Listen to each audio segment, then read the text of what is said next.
so exercise 1.0 question number 4 হয়নে so কি দিয়া আছে HCF 306657 is 9 মানে 306 আর 657 এর HCF তো দিয়া আছে 9 হয়নে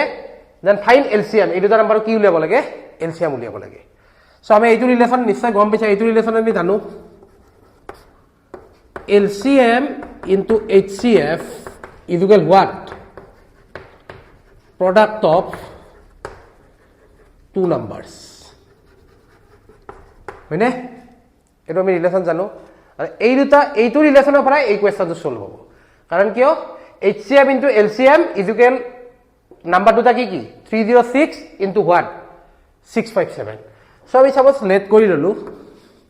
লেট কৰাৰ আগতে আমি গিভেন কন্ডিশনটো লিখিলো এটো দিয়া আছে যেটো HCF 306657 is equal what 9 এটো 9 বলি দিয়া আছে আমাৰ সো এতিয়া আমি লেট কৰিলো late LCM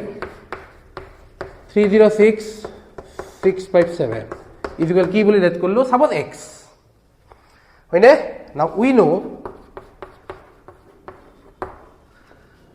LCM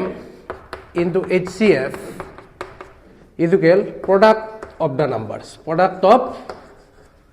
two numbers লিখিবা কিন্তু product of the numbers নয় দুটা নাম্বার হয়নে সো LCM তো আমি কিমান ধৰিছিলো x HCF তো আমি কিমান পালো 9 সো নাম্বাৰ দুটা কি আছে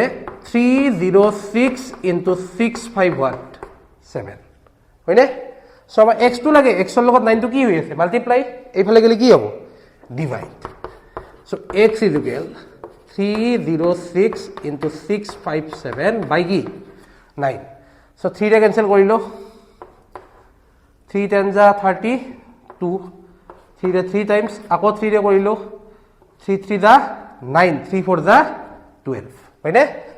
তাৰমানে x কিমান পালো আমি x is equal 34 into 65 what 7 এটা মাল্টিপ্লাই কৰিছো কিমান হয় 657 into 34 7 4 the 28 2 থাকিল হয়নে 5 4 the 20 20 plus 2 22 হয়নে আকৌ 2 থাকিল 6 4 the 24 হলি কিমান হ'ব 26 7 3 the 21 or 1 5 3 the 15 15 plus 2 কিমান হ'ল 17 6 3 the 18 হলি কিমান হ'ল 19 8 3 6 plus 7 3 13 9 plus 2 11 11 only 2 12 হৈ গল 2 2 2 double 38 2 2 double 38 হয়নে মানে এই দুটা নাম্বার 306 আৰু 657 or HCF যদি 9 হয় LCM কিমান হ'ব 2 2 double 38 হয়নে যদি কোৱেশ্চনৰ কিবা ডাউট আছে তোমালোকে কমেন্ট সেকশনত কমেন্ট কৰিবা থ্যাংক ইউ